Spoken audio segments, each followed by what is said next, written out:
Juniors डॉक्टरों ने प्रदर्शन खत्म करने का किया ऐलान। 43 दिनों के बाद डॉक्टर्स अपने काम पर वापस लौटेंगे। बंगाल में ममता की उल्टी गिनती शुरू।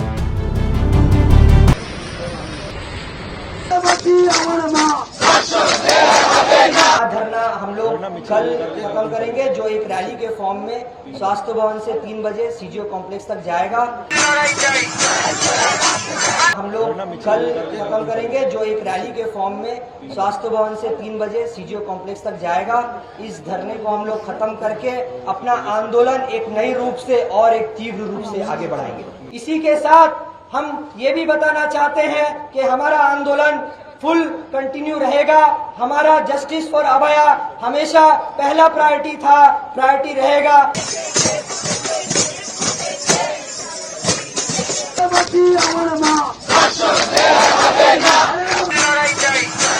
नमस्कार, मैं अंजलि मिश्रा, स्वागत है आप सभी का द न्यूज में। जूनियर डॉक्टरों की हड़ताल अब खत्म हो रही है। कहा जा रहा है कि शनिवार से वो काम पर अपने वापस लौटेंगे। ममता से मुलाकात के बाद अब ये फैसला जूनियर डॉक्टरों द्वारा लिया गया है। तो कोलकाता कांड के बाद से धरना प्रदर्शन कर रहे डॉक्टरों ने काम पर वापस लौटने का ऐलान किया है। हालांकि डॉक्टर सिर्फ आवश्यक सेवाओं के लिए ही काम करेंगे। उन्होंने हड़ताल को आंशिक रूप से खत्म करने का ऐलान किया है। आर्जिकल मेडिकल कॉलेज में महिला डॉक्टर के साथ दरिंदगी के विरोध में 9 अगस्त के बाद से जूनियर आपको बता दें कि रेजिडेंटल डॉक्टर्स धरना प्रदर्शन कर रहे थे। ममता सरकार लगातार इनसे काम पर वापस लौटने की मांग कर रही थी। सुप्रीम कोर्ट ने भी डॉक्टरों को वापस काम पर लौटने को कहा था। जूनियर डॉक्टरों ने अब इसे लेकर भैया आपको बता दें कि 20 सितंबर स्वास्थ्य भवन और कोलकाता में चल रहे धरना प्रदर्शन को खत्म करने का ऐलान किया है। शनिवार यानी कल से सभी डॉक्टर्स अब काम पर वापस लौटेंगे और बाढ़ प्रभावित क्षेत्रों का दौरा करके लोगों की मदद करेंगे। बताया जा रहा है कि कई दिनों बाद जो है डॉक्टर्स अब अपनी आवश्यक सेवाओं से जो है वापस लौटेंगे। प्रदर्शन कर रहे डॉक्टरों के संगठन के मेंबर जो है डॉक्टर अशफाक ने कहा कि यहां से विरोध वापस ले रहे हैं और शुक्रवार को दोपहर 3 बजे से सीबीआई कार्यालय तक आज रैली भी निकालेंगे। सीबीआई को हत्या और रेप मामले में तेजी लाने की जरूरत है और हम जो है कल से काम पर वापस आएंगे क्योंकि बाढ़ है और हमें लोगों की मदद करनी है। क्या कुछ और कहना है इनका, जरा एक बार आप खुद सुनिए। ये बताया जा रहा है कि इतने दिनों के प्रोटेस्ट में हमने जो भी कुछ हासिल किया और बहुत सारी ऐसी चीजें हैं जो हम अभी भी हासिल नहीं कर पाए। हमने प्रॉपरली नॉन वायलेंट तरीके से प्रोटेस्ट करके लोगों का जो प्यार समेटा है, उसके लिए हम लोगों के बहुत आभारी हैं। इसी के साथ साथ जिस तरह से लोगों के सहयोग से हमने अपने आंदोलन के बलबूते पर कमिश्नर ऑफ पुलिस कोलकाता का जो रेजिग्नेशन हासिल किया, इसी के साथ साथ कुछ कर्मचारियों जैसे डीएमई डीएचएस को पद से इस्तीफा देना पड़ा। ये सारी उपलब्धियां हमने इस आंदोलन से हासिल की। लेकिन इसका मतलब ये बिल्कुल भी नहीं है कि आंदोलन अभी खत्म हो गया। हम लोग इस आंदोलन को एक नए रूप से आगे ले जाने की कोशिश कर रहे हैं। आज जो हमारे पास एक डिरेक्टिव स्वास्थ्य भवन के डिरेक्टिव गवर्नर की तरफ से जो आया है, जो कल के मीटिंग जो हमारे चीफ सेक्रेटरी के साथ हुआ था, उसके रूप में हमने एक डिरेक्टिव पाया जिसमें ये बातें कही गई कि सेफ्टी सिक्योरिटी ये सारी इम्प्लीमेंटेशन होगी, लेकिन ये कब होगी इसके बारे में कुछ नहीं बताया गया। इसी के साथ साथ जो थ्रेट कल्चर, जिसका हमें पूरा यकीन है कि अभया एक थ्रेट कल्चर के वजह से जो ये दुर्घटना हुई है, वो अभया की दुर्घटना थ्रेट कल्चर के वजह से ही हुई है। इसी के साथ साथ जो हमारा डिमांड इलेक्शन को लेकर है, ये पक्का यकीन है हमें कि जो इलेक्शन जब रिप्रेजेंटेटिव्स को हमारे सरों पर थोप दिया जाता है तो वो थ्रेट कल्चर का भागीदारी बनकर हमारे सरों पर अपना एजेंडा, अपना प्रोपेगेंडा हमारे सरों पर लादने की कोशिश करते हैं। इससे थ्रेट कल्चर को बहुत बढ़ावा मिलता है। हमारा ये अब भी डिमांड है कि प्रिंसिपल सेक्रेटरी को पद से हटाया जाए। इसी के साथ साथ हमारा ये भी डिमांड है कि थ्रेट कल्चर पर कोई कड़ा रूप में, किसी कड़े रूप में कोई एक्शन लिया जाए। इसके साथ साथ हम ये भी डिमांड करते हैं कि जो जो चीजें हमें बोली गई है उस पर जल्द से जल्द एक्शन लिया जाए। हम कल स्वास्थ्य भवन से लेकर सीजीओ कॉम्प्लेक्स तक एक बहुत बड़ी रैली का आयोजन करने वाले हैं और इसी के साथ जो हमारा यहाँ पर अवस्थान है, धरना है, इसको यहाँ पर खत्म करने का अनाउंस करते हैं। लेकिन हम जब अपने कॉलेज को वापस जाएंगे तो हमारी नजर प्रशासन पर जरूर रहेगी कि वो इन चीजों पर किस तरह से एक्शन लेती है। अगर इन चीजों में कोई भी कोताही या ढिलाई बरती गई तो हम जरूर वापस और भी कठोर तरीके से और भी पक्के तरीके से हम वापस सीज वर्क को लेकर आएंगे।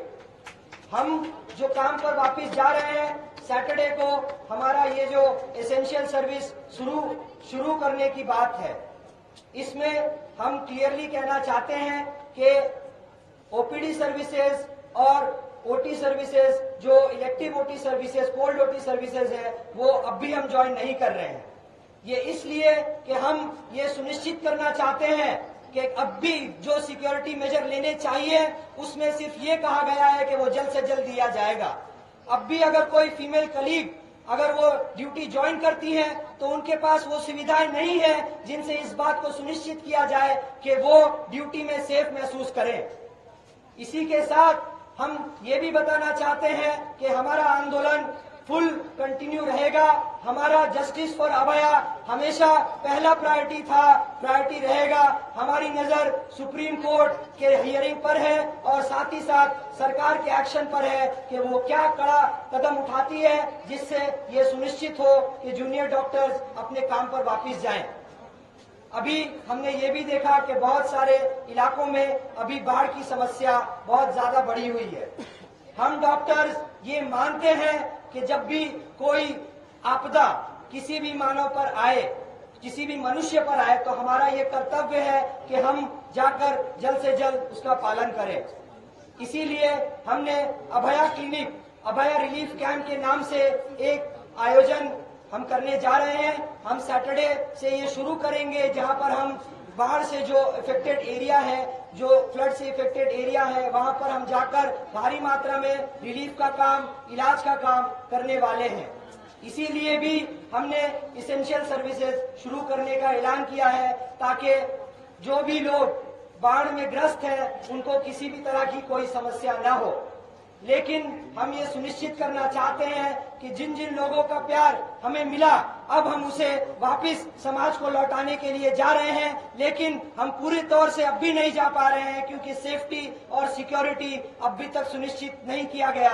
हमारी नजर हमेशा ही प्रशासन और हॉस्पिटल प्रशासन पर रहेगी कि वो जल्द से जल्द इस बात का सुनिश्चित करे कि हर जगह सेंट्रल टास्क फोर्स पे स्टूडेंट रिप्रेजेंटेटिव हो, थ्रेट कल्चर का एंड हो, इलेक्शंस हो, जिससे दोबारा अभया जैसी दुर्घटना कभी भी सामने नहीं आए। धन्यवाद।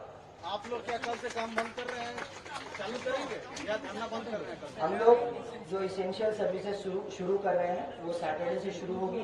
कल हम लोग इस कैंप से एक रैली कर रहे हैं जो कि स्वास्थ्य भवन से सीजीओ कॉम्प्लेक्स तक जाएगी, जो 3 बजे से शुरू है। उसके साथ ही हम लोग एक पूरा प्लान ऑफ एक्शन तैयार करेंगे जो रिलीफ कैंप, जो अभया रिलीफ कैंप के माध्यम से शुरू होगा और हम लोग जितने भी फ्लड इफेक्टेड एरियाज हैं वहां पर जाकर जो भी लोग परेशानी में हैं उनका हेल्प करेंगे। और इसीलिए हमने इमरजेंसी इसेंशियल सर्विसेज भी शुरू करने का फैसला किया है कि जिन लोगों ने हमारे तरफ इतने प्यार से हाथ बढ़ाया, हमारे आंदोलन के साथ जुड़े रहे, हम चाहते हैं कि अब विपदा के वक्त, परेशानी के वक्त हम उनके साथ जुड़े। और हमारा कर्तव्य सिर्फ इतना ही नहीं है, हम ये भी सुनिश्चित करना चाहते हैं कि हर महिला अपने काम पर कभी भी ये महसूस ना करे कि उनको अपने काम पर जान का और ये परेशानी ऐसी जो दुर्घटना घटने का कोई खतरा हो। इसका मतलब यहाँ चलेगा अभी धरना? नहीं, यहाँ धरना हम लोग कल खत्म करेंगे, जो एक रैली के फॉर्म में स्वास्थ्य भवन से 3 बजे सीजीओ कॉम्प्लेक्स तक जाएगा। इस धरने को हम लोग खत्म करके अपना आंदोलन एक नई रूप से और एक तीव्र रूप से आगे बढ़ाएंगे। 9 অগাস্টের ঘটনাকে কেন্দ্র করে যে ঘটনা প্রবাহ ঘটেছে সেগুলো আপনারা পরিলক্ষিত করছেন। আজকে স্বাস্থ্য ভবনের সামনে আমাদের যে অবস্থান বিক্ষোভ চলছিল, আমাদের 5 দফা দাবিকে সামনে রেখে সেই জায়গা থেকে সুনির্দিষ্ট কিছু প্রশ্ন, সুনির্দিষ্ট কিছু মন্তব্য আপনাদের কাছে রাখতে চাই। কি সেই মন্তব্য, কি সেই বক্তব্য?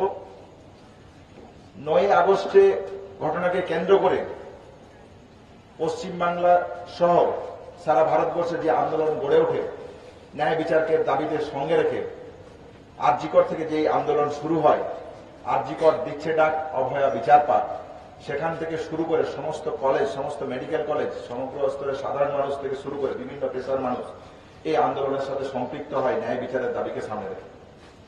আমরা এবং আপনারা সবাই এই ঘটনা প্রবাহের সাক্ষী, এই আন্দোলন নানান উত্থান পতনের সাক্ষী। সেই জায়গা থেকেই আপনারা জানেন যে মাননীয় মুখ্যমন্ত্রীর সাথে আমাদের যে মিটিং হয়, সেই জায়গা থেকে সুনির্দিষ্ট কিছু বক্তব্য বেরিয়ে আসে। সিপির স্যারের পদত্যাগ, রেজিগনেশন এবং পরবর্তীকালে তার ট্রান্সফার হয়, ডিএমই ডিএইচএস এর অপসারণ এবং তাদের ট্রান্সফার হয়, এগুলো আমরা সবাই পরিলক্ষিত করি।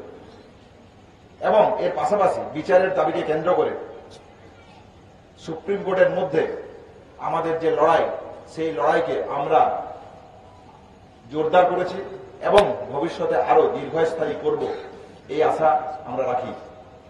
এই দাবিকেও সামনে রেখে আমাদের যে লড়াই, সেই লড়াই চলবে। আপনারা দেখেছেন ন্যায় বিচারের ঘটনাকে কেন্দ্র করে সিবিআইয়ের দিক থেকে তদন্তের গতি প্রকৃতি আমরা বারবার জানতে চেয়েছি। আমরা মনে করি অতি দ্রুততার সাথে এই তদন্ত প্রক্রিয়া শুরু হওয়া উচিত। আমরা দেখেছি যে সেখানে সন্দীপ ঘোষের অ্যারেস্ট হয়েছে, তারা থানার ওসিকে অ্যারেস্ট করা হয়েছে। আমরা মনে করি এগুলো আমাদের আন্দোলনের একটা অগ্রগতির পথে বড় পদক্ষেপ। এরই পাশাপাশি আমরা আমাদের কলেজে সেফটি সিকিউরিটির প্রশ্ন এবং হেড কালচারকে গড়ে তোলা, যে ভয়ের পরিবেশ কলেজ ক্যাম্পাসে গড়ে উঠেছে, আমরা দেখেছি এই ঘটনাগুলো কেন এত জরুরি। আমরা যাতে দ্বিতীয় অভয়া আর কলেজের বুকে কখনো না ঘটতে পারে, সেই জন্যই আমরা সেফটি সিকিউরিটির প্রশ্ন রেখেছিলাম। আমরা কলেজের গণতান্ত্রিক পরিবেশ বৃহত্তর করার প্রশ্ন রেখেছিলাম। আমরা শুধুমাত্র একটা ইলেকশন চাইছি বা একটা অ্যাসোসিয়েশন চাইছি, এরকম নয়। এই ঘটনা যাতে কলেজের বুকে কোন রকম ভাবে কোন দ্বিতীয় অভয়া না ঘটে, তার জন্য এগুলো আমাদের চাওয়া, এগুলো আমাদের পাওয়া, এগুলো আমাদের সুনির্দিষ্ট দাবি।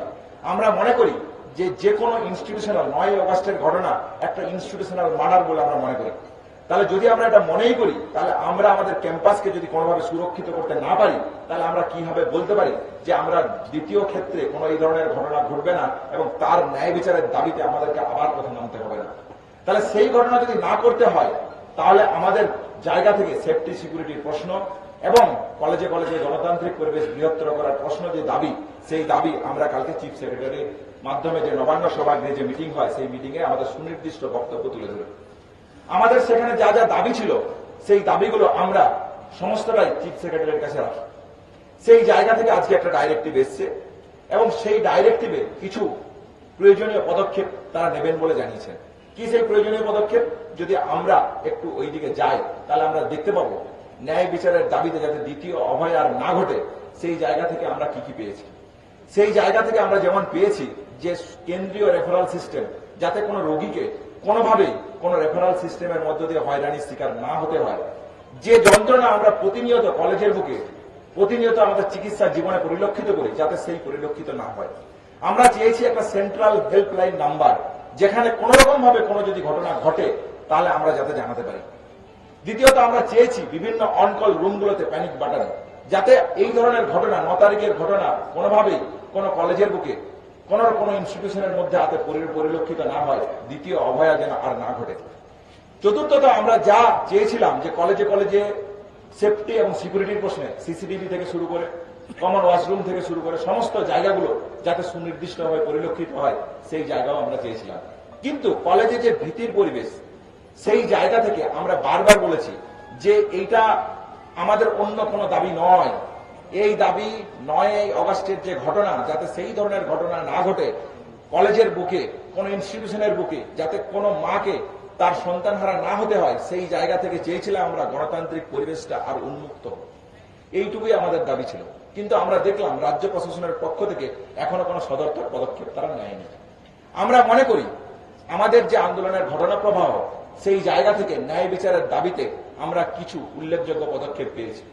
আমরা মনে করেছিলাম পুলিশি তদন্ত প্রক্রিয়ার যে গাফিলতি, এফআইআর করতে কেন এত দেরি, এই সমস্ত পুলিশের বিরুদ্ধে যা অভিযোগ ছিল সেই জায়গা থেকে সিপির রেজিগনেশন আমরা করাতে পেরেছি। এখন সে ট্রান্সফার হয়েছে। স্বাস্থ্য ভবনের মধ্যে যে দুর্নীতির জায়গা ছিল সেই জায়গাগুলোকে আমরা একটা জায়গা অব্দি পরিষ্কার করতে পেরেছি। এগুলো আমাদের আন্দোলনের একটা ছোট ছোট আংশিক জয় হিসাবে আমরা এগুলোকে গণ্য করছি। সেই জায়গা থেকে বলছি, কিন্তু সেফটি সিকিউরিটির প্রশ্নে এবং কলেজের গণতান্ত্রিক পরিবেশ যাতে উন্মুক্ত হয়, যাতে দ্বিতীয় অভয়ার না ঘটে, সেই জন্য আমাদের যাবতীয় যা কর্মসূচি সেই কর্মসূচি চলছে। তাহলে এই সমগ্র যে পরিসর, এই পরিসরকে কেন্দ্র করে এবং পশ্চিমবঙ্গের বুকে যে ভয়াবহ বন্যা পরিস্থিতি তৈরি হয়েছে, এই সমস্ত জায়গাকে আমরা কনসিডার করে আমাদের ওয়েস্ট বেঙ্গল জুনিয়র ডক্টরের ফ্রন্ট থেকে আমরা সুচিন্তিত কিছু সিদ্ধান্ত নিয়েছি। কি সেই সিদ্ধান্ত? আমরা মনে করি এই যে সমগ্র পদক্ষেপ হয়েছে ন্যায় বিচারের দাবিতে, এবং ন্যায় বিচারের দাবিতে আমাদের লড়াই কিন্তু শেষ হয়নি। এই লড়াই সুপ্রিম কোর্টের অন্দরে যেমন চলবে, ঠিক সেই রকমই আমাদের রাজপথে আমরা যে অন্যায়ের প্রতিবাদ রেখেছিলাম সেই পথও থাকবে। সেই জায়গা থেকেই আমরা কালকে স্বাস্থ্য ভবন থেকে সিজিও কমপ্লেক্স অভিযানের ডাক দিয়েছি বিকেল 3টায়। আমার সমস্ত আপামর জনগণ থেকে শুরু করে, সংবাদ বন্ধু থেকে শুরু করে, মিডিয়া বন্ধু থেকে শুরু করে সমস্ত মানুষের কাছে, সমাজের বিভিন্ন পেশার মানুষের কাছে আমার অনুরোধ থাকবে, আমাদের রিকোয়েস্ট থাকবে, আপনারা বিচারের দাবিতে ন্যায় বিচার যাতে অভয়া পায়, যে ডাক ছিল শুরুর থেকে, আরজিকর দিচ্ছে ডাক অভয়া বিচার পাক, সারা বাংলা দিচ্ছে ডাক আরজিকর বিচার পাক, এই দাবিতে এই মিছিল যেন মুখরিত হয়ে ওঠে। আমি মনে করি পশ্চিমবাংলার আপামর জনগণ যারা মনে করেন অভয়ার ন্যায় বিচার পাওয়া উচিত, তাহলে তারা আমাদের এই মিছিলের সাথে সম্পৃক্ত হবেন। দ্বিতীয়ত, যে ভয়াবহ বন্যা পরিস্থিতি তৈরি হয়েছে, আমরা চিকিৎসক হিসেবে এই মানবিক জায়গাটাকে কখনোই এড়িয়ে যেতে পারি না। আমরা মনে করি যখন মানুষ, একজন চিকিৎসক তার কর্তব্যের জায়গা থেকে মনে করে, সে তার কর্তব্যের জায়গা কোনোভাবে এড়িয়ে যেতে পারে না। যখন বিভিন্ন মানুষ বিভিন্ন জায়গা থেকে আহত হয়, সেই জায়গা থেকে আমরা মনে করি পশ্চিমবঙ্গের যে বন্যা কবলিত পরিস্থিতি তৈরি হয়েছে, সেই জায়গা থেকে আমরা একটা কমিটি তৈরি করে ঠিক করেছি ওয়েস্ট বেঙ্গল জুনিয়র ডক্টরসের ফ্রন্টের পক্ষ থেকে, যারা এই বন্যা কবলিত জায়গাতে মেডিকেল ক্যাম্প থেকে শুরু করে, ত্রাণ শিবির থেকে শুরু করে, তাদের সাহায্যে যা যা প্রয়োজনীয় পদক্ষেপ নেওয়া দরকার, West Bengal junior doctors front আগামীকাল থেকে এই কর্মসূচি শুরু করবে।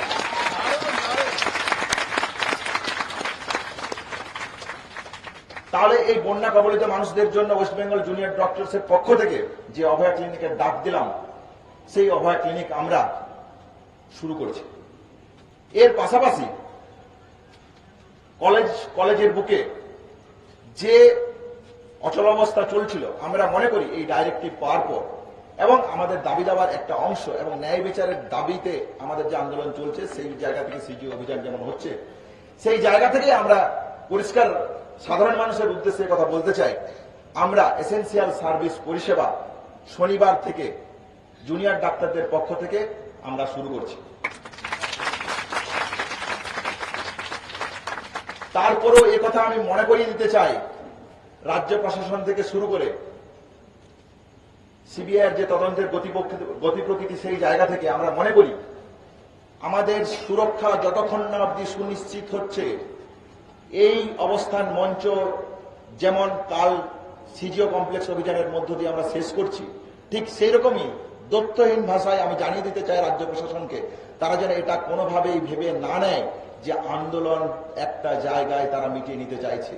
বারবার বলতে চাইছি, দ্বিতীয় অভয়া যাতে কলেজের বুকে না ঘটে, তার দাবিতে আমাদের জন্য যে লড়াই চলছিল, ঠিক সেইভাবে আমাদের এই লড়াই সারা পশ্চিমবঙ্গের বুকে ওয়েস্ট বেঙ্গল জুনিয়র ডক্টরস ফ্রন্টের পক্ষ থেকে এই লড়াই এবং এই কর্মসূচি জারি থাকবে। সুনির্দিষ্ট কর্মসূচি থেকে শুরু করে যাবতীয় যা পদক্ষেপ আমরা আপনাদের কাছে সবিস্তারে রাখবো। এই জায়গা থেকে বলতে চাই, আপনারা কালকে সিজিও স্বাস্থ্য ভবন থেকে সিজিও কমপ্লেক্সের যে অভিযান, সেই অভিযানে আমাদের সাথে যুক্ত হন।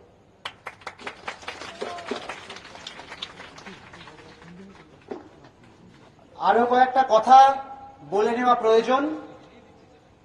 যে জায়গা থেকে কালকে আমরা নবান্ন সভাগৃহে চিফ সেক্রেটারির সাথে মিটিং করতে গিয়েছিলাম, 5.5 ঘন্টা ধরে আমরা মিটিং করি এবং শেষত কি দেখা যায় যে আমরা কিন্তু মেলের কপি আপনাদের পাঠিয়েছিলাম যে আমাদের সেফটি সিকিউরিটির যে দিক থেকে আমরা কি বোঝাচ্ছি, সিসিটিভি হোক, প্যানিক বাটন হোক, এগুলো যেমন রয়েছে, তেমনি জনস্বাস্থ্যের প্রশ্নটি আমাদের কাছে অত্যন্ত প্রয়োজনীয়। প্রত্যেকটা মানুষ, আপামর পশ্চিমবঙ্গবাসী, তারা প্রত্যেকে যদি স্বাস্থ্য পরিষেবা ঠিকভাবে পান, তাহলে আমাদের জুনিয়র ডাক্তারদের সুরক্ষাও অনেকটা সুনিশ্চিত হবে। সেই জায়গা থেকে বেশ কিছু প্রস্তাব আমরা দিয়েছিলাম। আজ আমরা দেখলাম আমাদের মেলেও এসেছে এবং সেই ডিরেক্টিভও কিছু এসেছে যে সেই সংক্রান্ত আমাদের যে সাজেশনগুলো, সেই সাজেশন সংক্রান্ত অনেকগুলি ডিরেক্টিভই মেনে নেওয়া হয়েছে। আমরা মনে করছি আমাদের যে এই আন্দোলনের চাপ, আমাদের এই ন্যায় বিচারের আন্দোলন এবং তার সাথে জনগণের যে আন্দোলন, তা কিন্তু এই জনগণের একটা দাবিকে ছিনিয়ে আনতে বাধ্য হয়েছে এবং এটা আমাদের আন্দোলনের একটা আংশিক জয়। এর আগেও কলকাতার নগরপাল বিনীত গোয়েলকে তার পদ থেকে আমরা টেনে নামাতে পেরেছি, আমরা ডিএমই ডিএইচএস কে এখান থেকে অপসারিত করতে পেরেছি। কিন্তু মনে রাখতে হবে, এখনো স্বাস্থ্য দুর্নীতির একদম মাথায় যে বসে আছেন প্রিন্সিপাল হেলথ সেক্রেটারি, তিনি এখনো বসে আছেন। মাননীয় মুখ্যমন্ত্রী বলেছেন যে সময় লাগবে, আমরা সেই সময়ের অপেক্ষায় রয়েছি। এবং আমাদের 5 নম্বর দাবি যে আর একটা অভয়া যাতে না হয়। আমরা বারবার বলেছি সুপ্রিম কোর্টে এই নিয়ে লিগ্যাল ফাইট কিন্তু আমাদের চলবে, এই যে থ্রেট কালচার, এই থ্রেট কালচারকে সমূলে বিনাশ করার জন্য প্রত্যেকটা কলেজে এনকোয়ারি কমিটি বসাতে হবে, তার জন্য সেন্ট্রাল ডিরেক্টিভ থাকতে হবে। প্রত্যেকটি জায়গায় সিলেক্টেড নয়, এই যে সিলেক্টেড মেম্বারদের মাধ্যমেই আসলে এই থ্রেট কালচার চলে, কিছু মানুষকে সিলেক্ট করে নেওয়া হয়। সেই জন্য প্রয়োজন একটা গণতান্ত্রিক নির্বাচনের মাধ্যমে সুষ্ঠু একটা পরিবেশ তৈরি, যাতে এই থ্রেট কালচার না চলতে পারে। এবং সাধারণ মানুষকে বুঝতে, অনেকে প্রশ্ন করছিলেন যে তোমরা তো অভয়ার বিচার চাইতে এসেছিলে, এখন নির্বাচনের কথা, এগুলো কি কথা? আমরা তাদের মনে করাতে চাই যে আমাদের ন্যায় বিচারের আন্দোলন, অভয়ার আন্দোলনের জন্য, অভয়া যাতে ন্যায় বিচার পায় সেজন্য যেমন আমরা কালকে সিবিআই অভিযান করছি, সিজিও অভিযান করছি, ঠিক এই কথাটা মনে রাখা দরকার যে আর একটাও অভয়া যাতে না ঘটতে পারে, সমাজের কোন স্তরে এরকম যাতে থ্রেট কালচার, দুর্নীতি যাতে না থাকতে পারে, সেটা সুনিশ্চিত করাও কিন্তু আমাদের কর্তব্য। সেই জন্যই কিন্তু এই প্রসঙ্গগুলো এসছে এবং আজ যে ডিরেক্টিভ এসছে তার মধ্যে কিন্তু খুব সুচারুভাবে এই জিনিসগুলো এড়িয়ে যাওয়া হয়েছে। আমরা আজকে যে বন্যা পরিস্থিতি তৈরি হয়েছে তার কথা মাথায় রেখে এবং আংশিক যে জয় আমরা পেয়েছি সেই জয়ের কথা মাথায় রেখে আমরা কালকে মিছিলের পর নিজ নিজ কলেজে ফিরে যাব, ধর্ণা মঞ্চে ফিরে যাব এবং আমরা একটা স্ট্যান্ডার্ড অপারেটিং প্রসিডিওর তৈরি করব, এসওপি, যে এসেনশিয়াল সার্ভিস বলতে আমরা কি কি মনে করছি এবং আমরা আংশিকভাবে, মনে রাখতে হবে আংশিকভাবে আমরা সেই এসেনশিয়াল সার্ভিসে কিন্তু পরশুদিন থেকে জয়েন করছি, এটা দেখানোর জন্য যে আমাদের সদিচ্ছা রয়েছে এবং আংশিক জয়কে স্বীকৃতি দিয়ে আমরা জয়েন করছি। কিন্তু আমাদের যে যে জিনিস পাওয়া বাকি আছে তার জন্য কিন্তু আমাদের আংশিক কর্মবিরতিও চলবে, রাজপথেও আমাদের আন্দোলন চলবে, সুপ্রিম কোর্টেও আমাদের আন্দোলন চলবে এবং অভয়ার ন্যায় বিচারের আন্দোলন, অভয়ার ন্যায় বিচার কিন্তু আমরা ছিনিয়ে আনবই। অভয়ার ন্যায় বিচার যতদিন না আমরা ছিনিয়ে আনতে পারছি, যতদিন না দোষীরা ধরা পড়ছে, যতদিন না প্রকৃত দোষীরা ধরা পড়ছে এবং যতদিন না আর একজনও অভয়া হয় এটুকু সুনিশ্চিত হচ্ছে, ততদিন আমাদের লড়াই চলবে।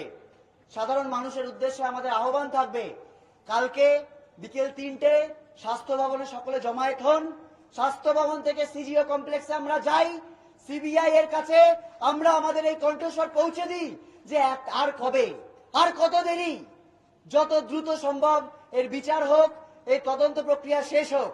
এবং তার পরদিন থেকে পশ্চিমবাংলার বিভিন্ন জায়গায় আমরা গতকালই ঘোষণা করেছিলাম যে হুগলি, মেদিনীপুর, মালদা সহ বহু জায়গা বন্যা দুর্গত জায়গায় রয়েছে। আমাদের কাছে বহু মানুষ বহু ত্রাণ সামগ্রী অলরেডি দিয়েছেন, সেটা খাবার, শুকনো কাপড়, ত্রিপল হতে পারে, ওষুধ হতে পারে। সেগুলো সহ আমরা মেডিকেল টিম হিসেবে, অভয়া ক্লিনিক হিসেবে প্রত্যেকটি জায়গায় কালকের পর থেকেই পৌঁছে যেতে চাই এবং প্রত্যেকের কাছে বার্তা দিতে চাই যে আমাদের এই আন্দোলন আসলে সাধারণ মানুষের আন্দোলন। আমরা আংশিকভাবে কাজেও ফিরব এবং আমরা প্রত্যেকটি বন্যা দুর্গত এলাকায় কালকে থেকেই পৌঁছে যাওয়ার চেষ্টা করব, যাতে আমাদের ওপর এই আঙুলটা না তোলা হয় যে আমরা তো বিচার চাইতে আসিনি, আমাদের নাকি অন্য রাজনৈতিক অভিসন্ধি আছে। আমাদের এক এবং একমাত্র লক্ষ্য অভয়ার বিচার এবং আর একটাও যাতে অভয়া না হতে পারে।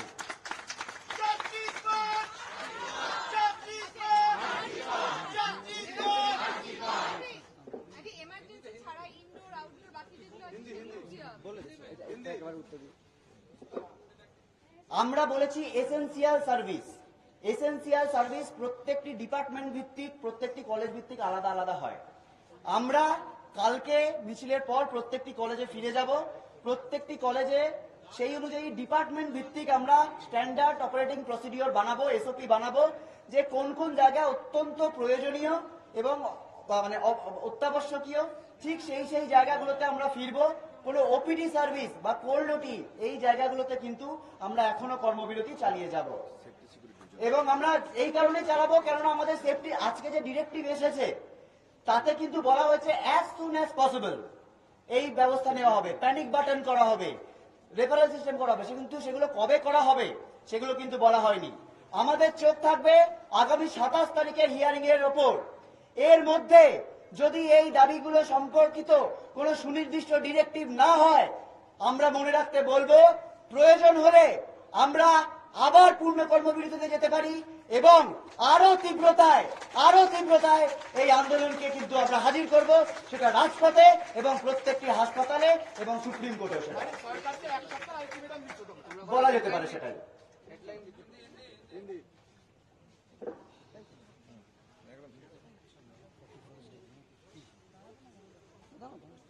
आज आंदोलन के 41वें दिन West Bengal junior doctor friends की तरफ से तो ऐसे में उन्होंने बहुत सारी चीजें कही है। इसी के साथ जूनियर्स डॉक्टर जो है जो वहाँ पर प्रदर्शन कर रही हैं, उसमें डॉक्टर आकिब भी शामिल है।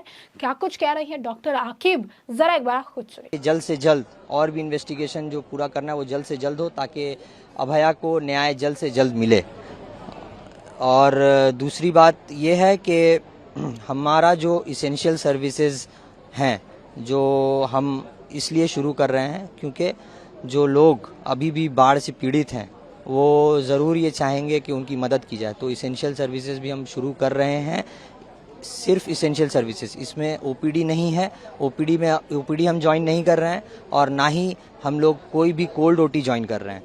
तो इसके साथ हमारा ये डिमांड है, क्योंकि अभी भी हॉस्पिटल्स में ऐसा सेफ्टी मेजर नहीं लिया गया है जिसके वजह से कोई भी फीमेल डॉक्टर या मेल डॉक्टर को ऐसी सुविधा उपलब्ध हो, खास तौर से फीमेल डॉक्टर्स को, कि वो अब भी सेफ महसूस करें।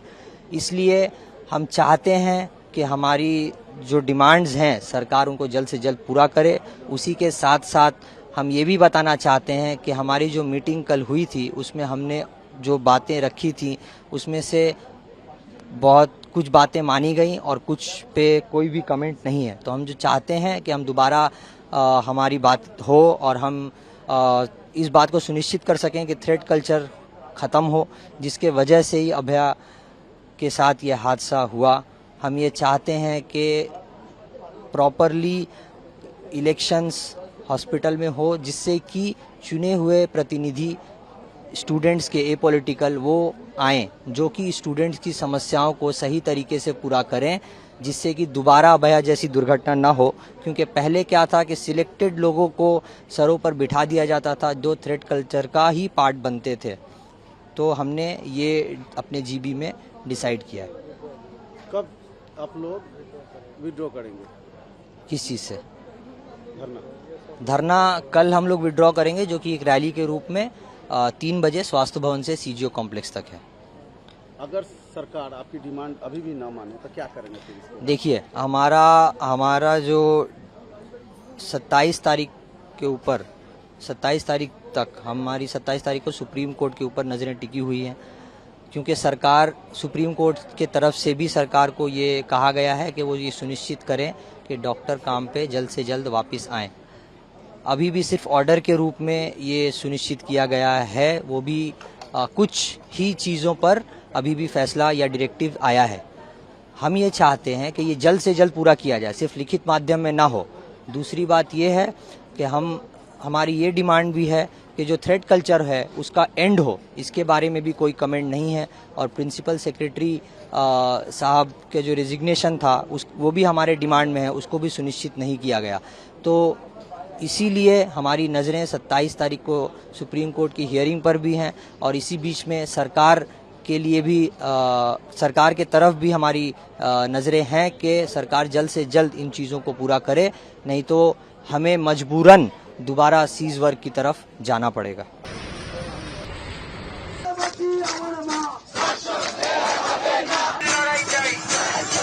जैसा कि डॉक्टर आकिब को भी आपने सुना, उन्होंने कहा कि हमारे मेडिकल कॉलेजों में धरना मंच है, जहां भी हम बैठेंगे हम वहां से जो है आवश्यक सेवाएं जो है शुरू करेंगे। आवश्यक सेवाओं के अंतर्गत आने वाली सभी सेवाओं का ध्यान रखा जाएगा। उन्होंने जो है कहा है कि वे ओपीडी में काम नहीं करेंगे, लेकिन आपातकालीन और आवश्यक सेवाओं में आंशिक रूप से काम करेंगे। उनका यह भी कहना है कि हम आज जो है सीबीआई कार्यालय तक मार्च के बाद स्वास्थ्य भवन के बाहर अपना धरना वापस ले लेंगे। हम पश्चिम बंगाल सरकार द्वारा किए गए सभी वादों के क्रियान्वयन के लिए 1 सप्ताह तक इंतजार करेंगे, और अगर वे पूरे नहीं हुए तो हम काम बंद कर देंगे। न्याय के लिए हमारी लड़ाई अभी खत्म नहीं हुई है। बता दें आपको कि इस मामले को लेकर जिस तरीके से अब जूनियर डॉक्टर्स ने अपना काम फिर से जो है चालू करने की बात कही है, फिर से जो है धरना प्रदर्शन खत्म करके अपने काम पर वापस लौटने की बात कही है, इस पर अब प्रतिक्रिया भी देखने के लिए मिली है। इस मामले को लेकर बीजेपी आईटी सेल के प्रमुख अमित मालविया ने प्रतिक्रिया दी है और लंबा चौड़ा पोस्ट लिखा है, जहां पर उन्होंने पश्चिम बंगाल सरकार को टैग करते हुए वहां पर वो लिखते नजर आए हैं कि पश्चिम बंगाल जूनियर डॉक्टर फ्रंट के आर्टिकल रेप और हत्या पीड़ित के लिए न्याय की मांग करते हुए विरोध प्रदर्शन को समाप्त करने का फैसला किया है। इसे जोशीले संघर्ष के लिए उनका बहुत बहुत आभार। हम कुछ दूरी तय कर चुके हैं, लेकिन अभी तक अपना उद्देश्य हासिल नहीं कर पाए हैं। लड़ाई जारी रहेगी। पश्चिम बंगाल सरकार, मुख्यमंत्री ममता बनर्जी और स्वास्थ्य और गृह मंत्रालय के अधिकारियों ने अपराध को प्रायोजित करने और फिर से उसे छुपाने में महत्वपूर्ण भूमिका निभाई है। सुप्रीम कोर्ट ने संकेत दिया है कि उनके सामने परेशान करने वाले तथ्य रखे जा रहे हैं। भाजपा इसे तार्किक निष्कर्ष तक ले जाने का प्रयास करेगी। पीड़िता के माता पिता के बारे में सोचे, जिन्होंने अपना बच्चा खो दिया, लेकिन दमनकारी टीएमसी शासन के खिलाफ खड़े हुए, अपनी छोटी बेटी को असमिक मौत को कभी ना भूलने की शपथ ली है। वो किसी की भी बेटी बहन हो सकती है। तो कहीं ना कहीं अगर आप देखेंगे तो जूनियर डॉक्टर का ये फैसला उन्होंने बताया है कि इस वक्त पश्चिम बंगाल में बाढ़ की समस्या हो गई है और इस वजह से उन्हें अब अपने काम पर वापस लौटना पड़ा है, चीज़ें करनी पड़ी है। लेकिन उन्होंने कहा है कि इंसाफ जो है ज़रूरी है और जब तक इंसाफ नहीं मिलेगा ये धरना एक बार वो फिर शुरू करेंगे अगर उनकी मांगों को माना नहीं गया है। वह इस मामले को लेकर लगातार जो है बयान दे रही हैं और आजकल मामले पर सुकांत मजूमदार का भी बयान है। क्या कुछ कहना है उनका, जरा एक बार देखिए, हम मानते हैं कि अभी तक जस्टिस नहीं मिला, क्योंकि एक किसी को पकड़ के आप फांसी दे देंगे उससे जस्टिस नहीं होगा। सिर्फ ये जो सिस्टम है, जो सिस्टम में करप्शन है, करप्शन के कारण ही इस लड़की का मर्डर एंड रेप हुआ है। तो कोई तो रिस्पॉन्सिबल होगा। हम समझते हैं as a health minister, as a home minister Mamata Banerjee responsible है, क्योंकि हेल्थ सिस्टम का बुराई है ये। और दूसरी बात है कि जिस तरीके से पुलिस ने जो अवेलेबल सर्कमस्टेंशियल एविडेंसेस है उनको मिटा के जिस तरीके को मामले को दबाने की कोशिश की कि it's a failure of home ministry also. So our demand is Mamata should resign. जनता की भी मांग यही है। जनता, बंगाल की जनता ममता बनर्जी की सरकार के ऊपर से विश्वास खो चुकी है और जनता चाहता है कि ममता बनर्जी अपने पद से इस्तीफा दे। तो जैसे कि आपने सुकांत मजूमदार को भी सुना, उन्होंने कहा किसी को तो जवाबदेही देनी होगी, किसी को जिम्मेदारी लेनी होगी, क्योंकि मेडिकल जो हेल्थ डिपार्टमेंट है और जो डिपार्टमेंट्स है वो ममता सरकार के अंदर आता है, ममता बनर्जी के अंदर आता है। तो इस चीज़ के लिए, इस पूरे कांड के लिए, इस पूरे मामले के लिए ममता बनर्जी को जवाब देना चाहिए और उन्हें जिम्मेदारी भी लेनी चाहिए। बता दें कि कलकत्ता कांड के विरोध में जूनियर डॉक्टर के संगठन ने धरने का ऐलान कर दिया था और इसके चलते बंगाल की स्वास्थ्य सेवाएं चरमरा गई थी। हड़ताल पर बैठे जूनियर डॉक्टर की 5 मांगे थी, जिनमें से ममता सरकार ने 3 को मान लिया था। खुद सीएम ममता बनर्जी ने डॉक्टरों के प्रतिनिधिमंडल से बातचीत कर आरोपियों के खिलाफ सख्त कार्रवाई करने का आश्वासन दिया था। ममता बनर्जी ने डॉक्टरों की 5 में से 3 मांगों को मानते हुए चिकित्सा शिक्षा निदेशक और स्वास्थ्य सेवा निदेशक को हटा दिया था। पुलिस कमिश्नर विनीत गोयल को भी जो मंगलवार को हटाकर नए आईपीएस अधिकारी को जिम्मा सौंपा गया। इसके साथ ही कोलकाता पुलिस के उपायुक्त को भी हटा दिया गया था, जिसके खिलाफ पीड़ित परिवार ने रिश्वतखोरी का आरोप लगाया था। तो ऐसे में हमने आपको जो पूरा मामला है ये बड़े विस्तार से बताया कि ये पूरा मामला क्या है, किस तरीके से जूनियर्स डॉक्टर्स ने अब अपना फैसला सामने रखा है। लंबा चला ये हड़ताल और उसके बाद अब उन्होंने इसे वापस लेने का जो है प्रस्ताव सामने रखा है। कहा कि इसे वापस ले लेंगे, लेकिन पूरी तरीके से भी ये खत्म नहीं होगा। उनकी मांगे अगर पूरी नहीं हुई तो फिर से धरना प्रदर्शन वो करते नजर आएंगे। तो ऐसे में हमने आपको पूरा मामला विस्तार से बताया। इस मामले पर अब आपकी भी जो राय हो कॉमेंट सेक्शन में कॉमेंट करके जरूर से जरूर साझा करिएगा। धन्यवाद।